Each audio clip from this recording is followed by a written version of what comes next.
यह टॉपिक है आपका मार्शल स्टेबिलिटी के बारे में।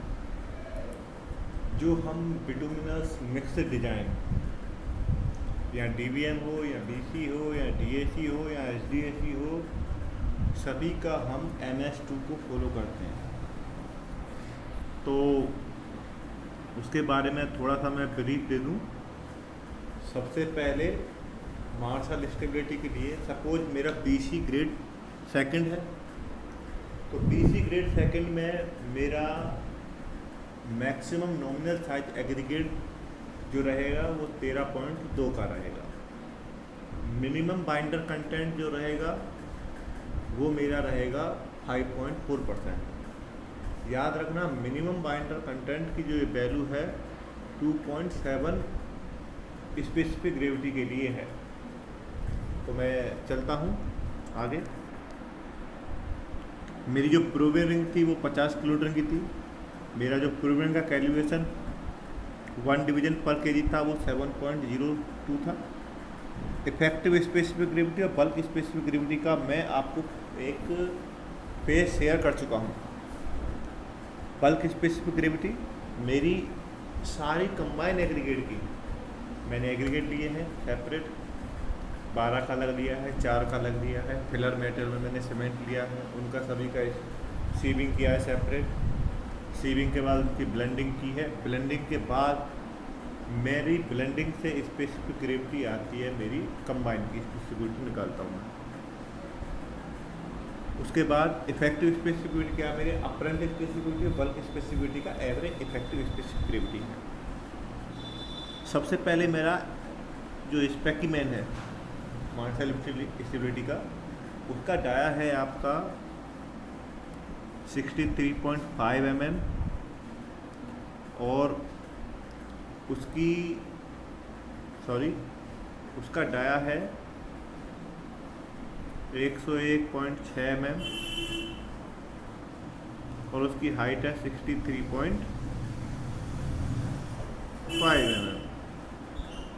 ओके, तो मैं लेता हूँ एक सैंपल के लिए 1200 ग्राम लेता हूँ, तो मैं कम से कम 3 सैंपल बनाता हूँ। तो मैं पहला जो मेरा सैंपल है उसमें मैं अपना 4.5% बाइंडर लेता हूँ, 95.5% मेरा एग्रीगेट लेता हूँ। स्पेसिफिक मैं परफॉर्म कर चुका हूँ बिटुमिन का, वो मेरा होता है maximum specific gravity of loose mix. यह इसको मैं बोलता हूँ GMM। इसका ASTM 2041 के अकॉर्डिंग या IRC 111 के अकॉर्डिंग मैं परफॉर्म करता हूँ। पहला मैं मोल्ड लेता हूँ, 75 बार ऊपर से ब्लोज मारता हूँ, 75 बार से पलट कर दूसरी तरफ से ब्लोज मारता हूँ। बेट ऑफ स्पेकिमैन एयर लेता हूँ उस मोल्ड का। उसके बाद उसका वाटर में लेता हूँ। वाटर में जो लूँगा उसका 60 डिग्री पर लूँगा। उसका SSD वेट लेता हूँ और उसका वॉल्यूम निकालता हूँ। SSD minus weight in water उसका वॉल्यूम आता है। उसकी उसकी बल्क डेंसिटी निकालता हूँ। तीनों का सेम एजिट्री करता हूँ। लूज मेरी एवरेज डेंसिटी तीनों की निकाल देता हूँ। अब आता है मेरा एयर बॉयड। तो एयर बॉयड का क्या होता है फंडा, जो मेरा GMM है ये वाला, और ये लेता हूँ मैं नंबर 4 है ये मेरा, number 4 minus number 10 divide by number 4। इससे जो मेरी निकल के आती है वो मेरा निकलता है एयर बॉयड, और इसमें मल्टीप्लिकेशन कर देता हूँ 100 की। मेरा एयर बॉयड आ गया। उसके बाद निकालता हूँ मैं percentage air void in mineral, जिसे मैं बोलता हूँ BMA। BMA कैसे निकालता हूँ मैं, 100 माइनस मेरा 10 number average specific gravity multiplication मेरा एग्रीगेट कितना है उसमें, नंबर 2 टेबल, डिवाइड बाई मेरा bulk specific gravity of mix कितना है। तो bulk specific gravity of mix मेरा कितना है 2.8 O2, it means 100 minus average specific gravity multiply percentage of aggregate in mix divide by bulk specific gravity. अब निकालता हूँ मैं BFB, it means void filled by bitumen. ऐसा कैसे करता हूँ, BMA minus air void BA divide by BMA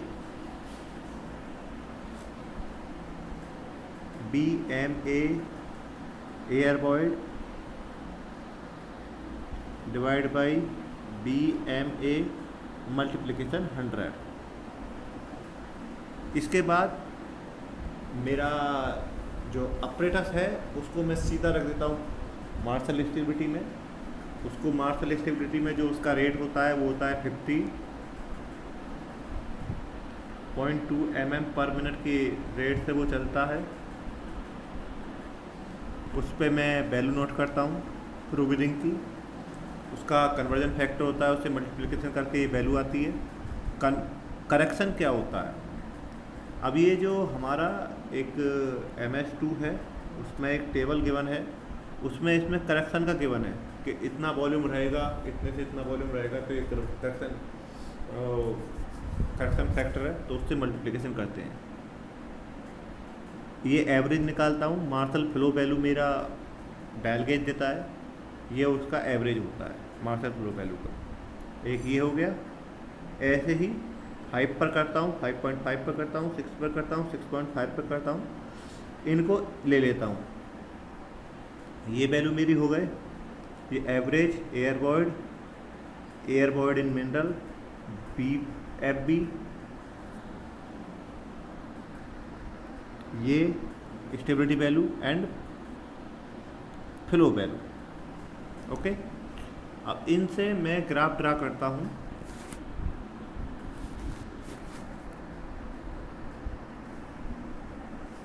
पहला मैं ग्राफ ड्रा करता हूँ आपका air void versus binder content, second density versus binder content, it means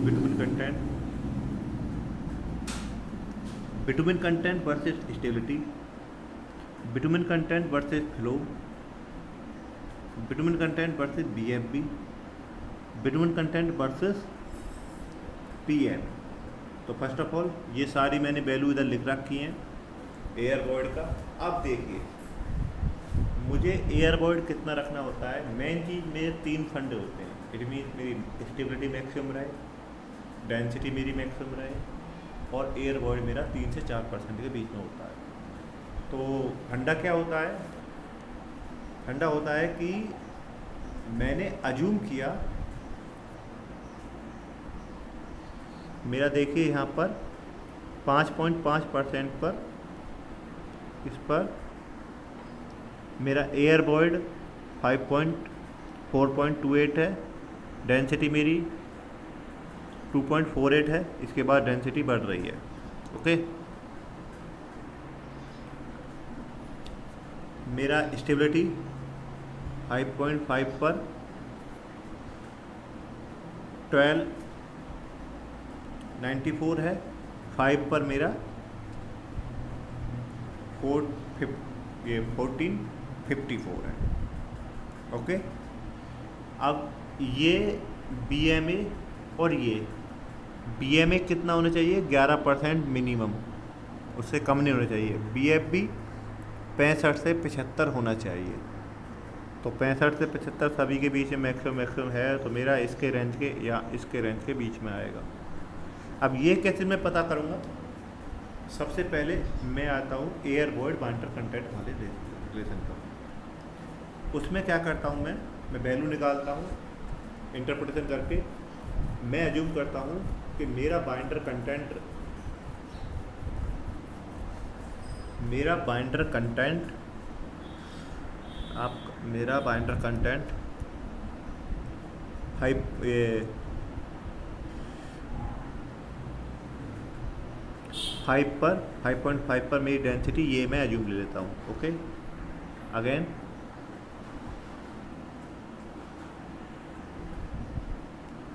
और 5 पर मैं ये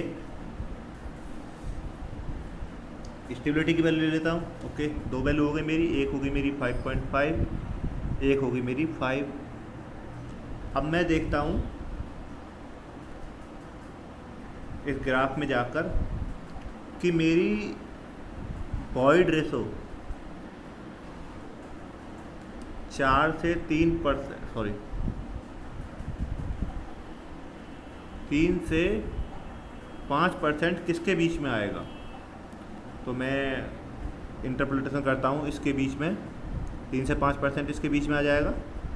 तो मैं 4 से 5 के बीच में लेता हूँ। तो 4 से 5 के बीच में मैं देखता हूँ कि मेरा 4% बाइंडर कंटेंट किस पर आएगा। तो इन तीनों वैल्यूओं का आपका 5.5 + 5, अब सपोज कीजिए मेरा 4 आ रहा है, वो समथिंग 5.61 के बीच में आ रहा है। इन तीनों का एवरेज लेकर मैं अपना OBC निकालता हूँ, ऑप्टिमम बाइंडर कंटेंट। उस पर मैं तीनों चीज़ें चेक करता हूँ कि मेरा फ्लो वैल्यू क्या है, मार्शल स्टेबिलिटी वैल्यू क्या है, डेंसिटी कितना आ रहा है। उसके लिए मैं अलग से कास्ट करता हूँ, मैं डेंसिटी कितना आ रहा है, BMA कितना आ रहा है, BFB कितना आ रहा है, एयर वॉइड कितना आ रहा है, सारी चीज़ चेक करता हूँ। चेक करने के बाद मैं सर्टिफिकेट करता हूँ कि मेरा ये ओके हो गया। Okay, thank you.